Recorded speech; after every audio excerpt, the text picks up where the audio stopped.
Greetings! Hey! Welcome to another edition of Faulkner Fixes All. We're here in my workshop today. It is about 31 degrees outside and snowing. Perfect time to do an upright bar conversion. We're going to convert from drop bars to upright bars using Schwinn parts because that's the way I roll. It's not going to be exactly period correct. The Super Sport didn't really come with upright bars. Some of the ladies' Super Sports I saw in the catalog did. But the boys' Super Sports came with drop bars. But hey, I like upright bars. I just like the feel of them. If you do go off a jump, which you're not supposed to do on a Schwinn 10-speed, you might be all right. Okay, so let's get to it, man. We got stuff to do. Here's what we're going to be converting from. Unfortunately, I don't think I can use this stem. It's a different diameter bar. I believe it's 27 something. Well, we might measure it, but probably not. I'd love to use this stem, but it does kick it out a little farther, and I'll show you the stems I've got. You don't need all this stuff to do an upright conversion.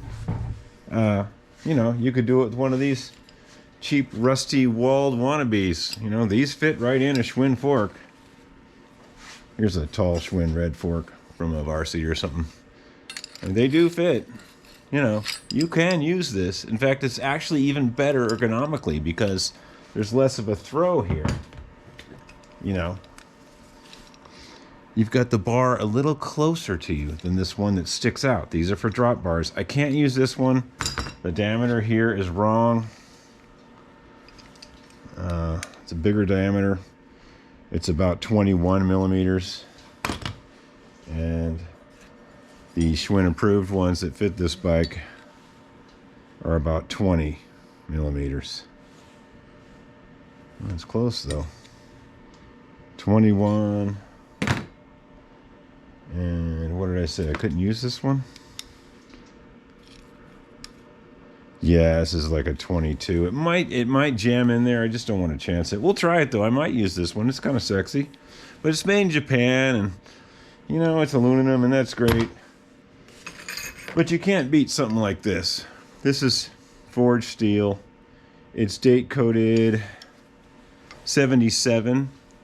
And what they did in 77, this is date coded. This is a correct bar for a Varsity or Continental or something.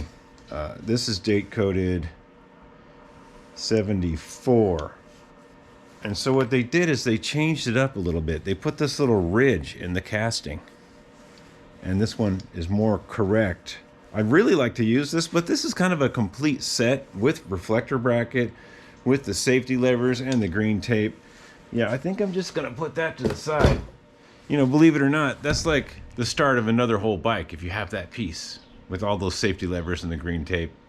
Kind of nice not to just break that up, especially when you have something that'll work. I'm not particularly in love with the way they did the ridge on this, but you know, such is life.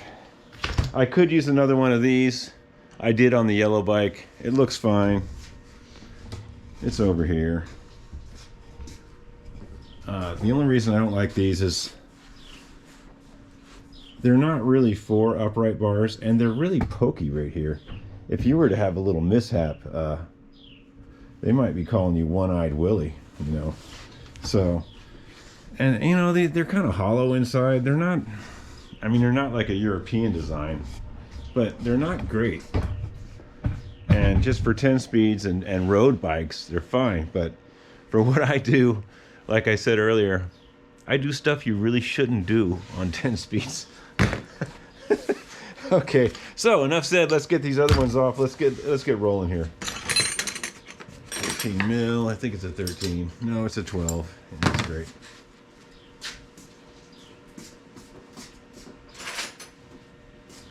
Okay, so yeah, if you're just tuning in, we're gonna do an upright conversion.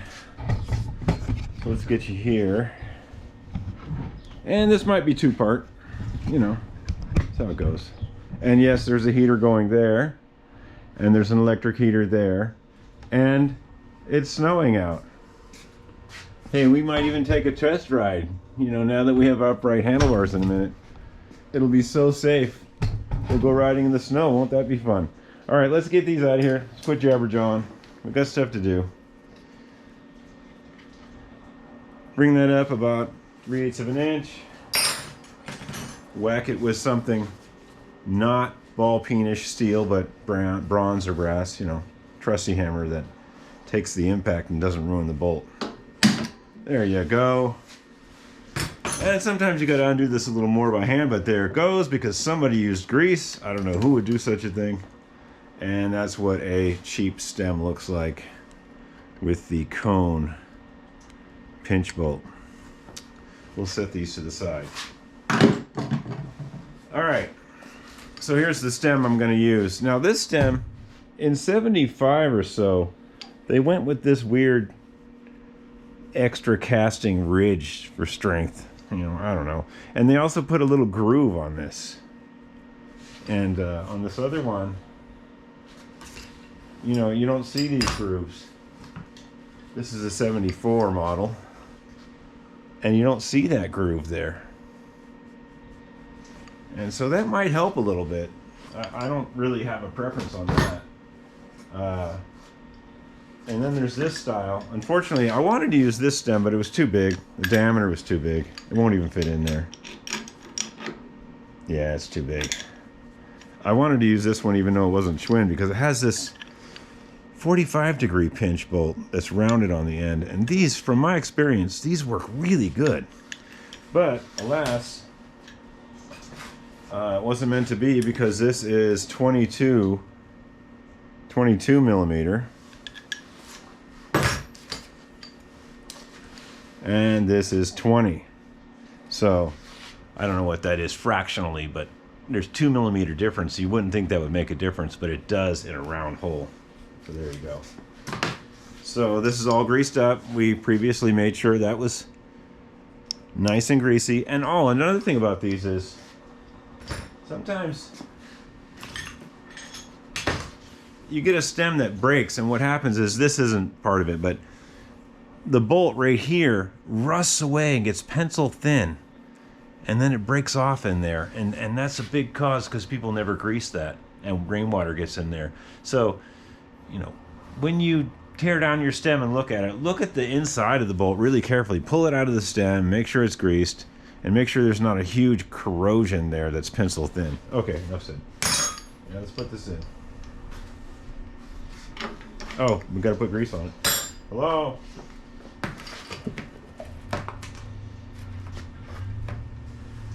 Okay, we got a little grease. Okay, that's good. About to say it doesn't fit. Haha, it does. I just have this pinch bolt up a little bit. There we go. All right. Okay, so you want to come up to this minimum insertion line here and hide that. You know, you can fudge a little bit if you're really tall, but usually you want that down below. You want that hidden.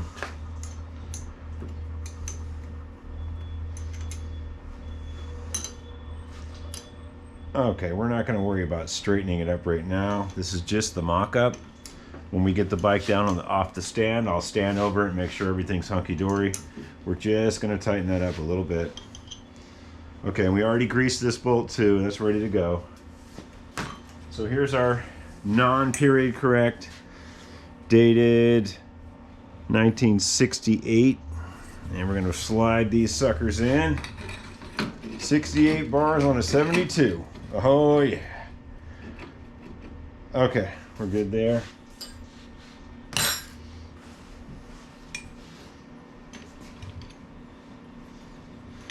And we're doing good. What?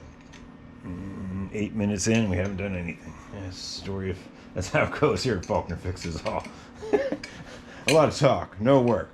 All right, so we got those in, and like I say, we're just gonna make sure they don't hit the frame or anything. You know, they're okay for now. We're just going for a quick mock-up until we get it on the ground and stand over it and sit on it and make sure everything's hunky-dory how we want it.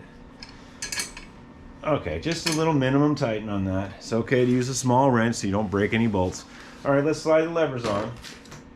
I don't know the dates on these. They came off of a breeze in my collection down in the basement because these are really hard to get nowadays in good shape. I hated to do that, but that's the way it goes. Now we're just going to slide them on loose.